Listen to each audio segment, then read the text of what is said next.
अध्यक्ष महोदय र उपस्थित महानुभावहरू, मैले भन्ने धेरै कुरा छैन। भरतजी नै हो मलाई तह लाउने, उहाँले ल यसरी ध्यान गर भनेर लाउनु भयो। तर मलाई चाहिँ के लाग्छ भनेदेखि नि ध्यान नगर्ने मान्छे कोही पनि हुँदो रहेछ।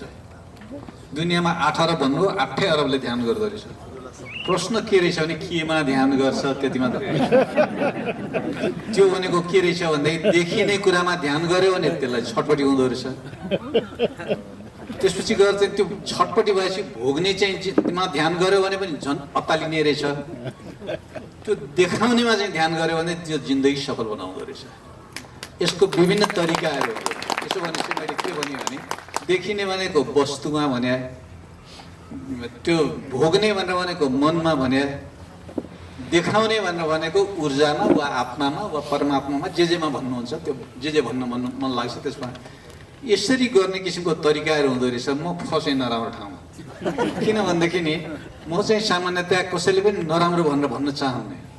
मेरो आफ्नो हिसाब के हो भनेदेखि आफ्नो आफ्नो तरिका हुँदो रहेछ। यसको तरिका छोटो मिठो रहेछ, त्यति हो।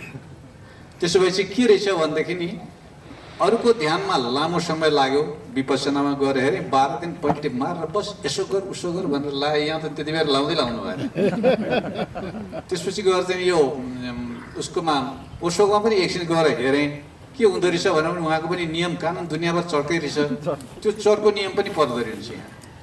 अर्को चाहिँ के रहेछ भनेर भन्दा पथिकजीकोमा गएर हेरेँ। त्यो पथिकजीकोमा गएर हेर्दाखेरि पनि उहाँको पनि नियम कानुन कडा रहेछ। यसो गर्नुपर्छ भनेर ठोकिहाल्नु हुँदो रहेछ। यहाँ चाहिँ के भन्नु भने अर्थ पर्दैन, टाउको चाहिँ सिधा राख भन्नुभयो। त्यति होइन, अर्थ केही गर्नु पर्दैन, टाउको सिधा राख यसो भयो भने राम्रो भइहाल्छ।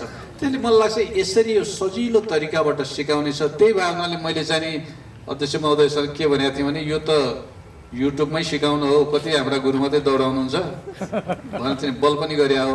अनि अरूलाई गाली नगरौँ, अरूभन्दा हाम्रो राम्रो पनि नभनौँ। अरूको यो तरिका छ, हाम्रो यो तरिका छ, यी दुईटामा कुन रहर लाग्छ त्यही गर्नु होला। अघि भरतजीले भन्नु नै भएको थियो होइन, कसलाई हो कि अर्यालजीले भन्नुभयो, अर्यालजीले भन्नुभएको थियो अनि कसलाई कुन मन पर्छ त्यो छानोस्। जस्तो मलाई चाहिँ नि डाङडाङ डुङडुङ गऱ्यो भने झोक्छ, शान्त भइदियो भने मजा लाग्छ। म त त्यो खालको भएँ। डाङडाङ डुङडुङ मजा लाग्ने मान्छेलाई गर्ने के हो, म त काम नलाग्ने भएँ फेरि।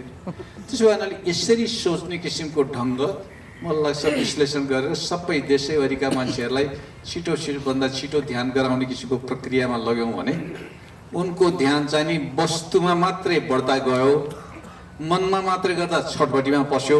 अब कमसेकम बुद्धको भाषामा शून्यमा, हाम्रा पुर्खाको भाषामा ब्रह्ममा ध्यान गर्ने बनाऊ। अवसरको निम्ति आभार व्यक्त गरेँ। धन्यवाद, नमस्कार।